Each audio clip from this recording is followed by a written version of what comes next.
بسم الله الرحمن الرحيم. مشاهدينا الكرام في كل مكان، السلام عليكم ورحمة الله وبركاته. أهلا بكم ومرحبا مع حلقة جديدة من برنامجكم اليومي نقطة صدام. اليوم سنكمل ما بدأناه في الحلقة الماضية. الحلقة اللي فاتت تحديدا اتكلمنا عن بدأنا بقى نقرب من مشكلة الصحراء الغربية زي ما حضراتكم تابعتوا معانا، وشفنا الصحراء الغربية كانت قد كده هي يعني لقمة مستساغة للأسبان ولفرنسا، ولكن اسبانيا عملوا ايه تحديدا؟ وموقف المغرب وموقف موريتانيا ايه؟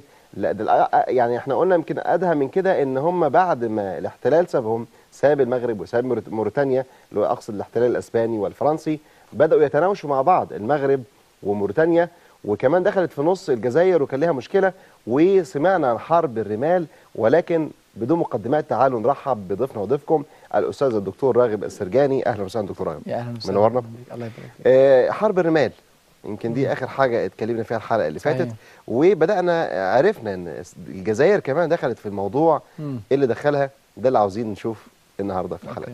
بسم الله الحمد لله والصلاه والسلام على رسول الله. هو الحقيقه يعني قصه الصحراء الغربيه قصه مؤلمه، لان يعني لعل طول قصه الصحراء الغربيه ما فيش مشكله قوي، هو في احتلال بس مفهوم، يعني محتل مستعمر اجنبي اوروبي داخل البلد بيحتل منطقه نسبه الاسلام فيها 100%. واضح، الدنيا واضحه، ففي مقاومه وفي تأييد عاطفي من العالم الإسلامي كله لهذه المقاومة، أنها تقاوم الاستعمار الأسباني. لكن لما خرجت فرنسا من موريتانيا سنة 60، وقبلها خرجت فرنسا وأسبانيا من المغرب سنة 56، بقت المغرب دولة حرة وموريتانيا أعلنت نفسها دولة حرة. وطبعا المغرب زعلت أن موريتانيا أعلنت نفسها دولة حرة لأنها كانت جزء قديم من المغرب، فبالتالي حصل نوع من المشاكل ما بين موريتانيا والمغرب. لان قلنا قبل كده ان المغرب، بنفكر المشاهدين، المغرب والصحراء الغربيه وموريتانيا كلهم كان جزء واحد. كلهم مملكه المغربيه حاجه واحده. زمان فموريتانيا يعني زعلت من المغرب ان هي تبقى كيان منفصل. المغرب هي اللي زعلت كمان المغرب زعلت من موريتانيا انها انفصلت، وموريتانيا قالت والله انا انفصلت بدون اي نوع من المساعدات المغربيه لي اثناء الاحتلال.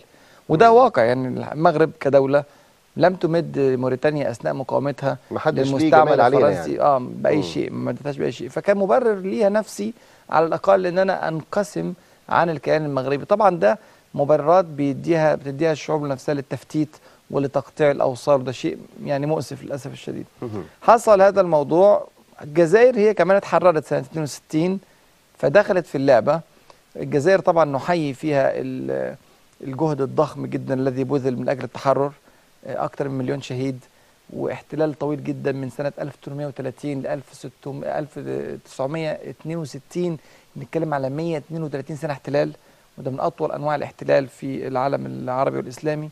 فخرج من الاحتلال ده يعني بحاله معنويه عاليه جدا، فاذا بها تدخل في حرب مع المغرب سنه 63 مباشره، يعني بعد سنه واحده من التحرر.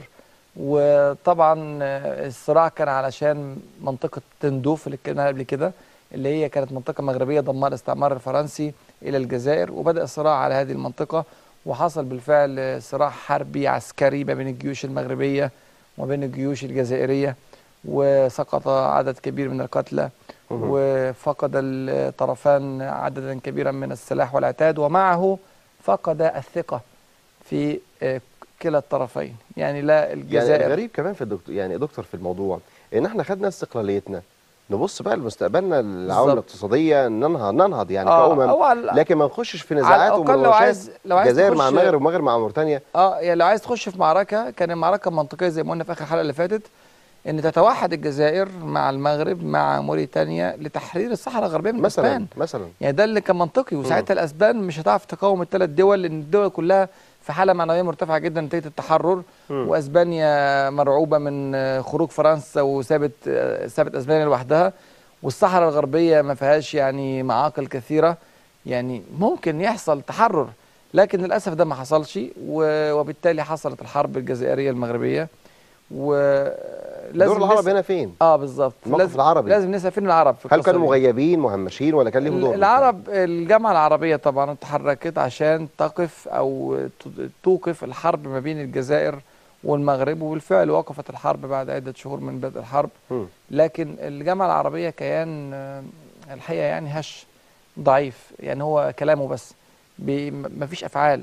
يعني الجامعة العربية كان المفروض تجند العالم العربي كله اللي تحت لواء الجامعة العربية، اللي بينهم اتفاقية دفاع مشترك، ان هم يحرروا الصحراء الغربية، ان هم يرجعوا الحقوق لاصحابها. لكن فقط هي وضعت الحرب ما بين المغرب والجزائر دون ان تضع حلا للقضية، ولا حتى حلت مشكلة تندوف.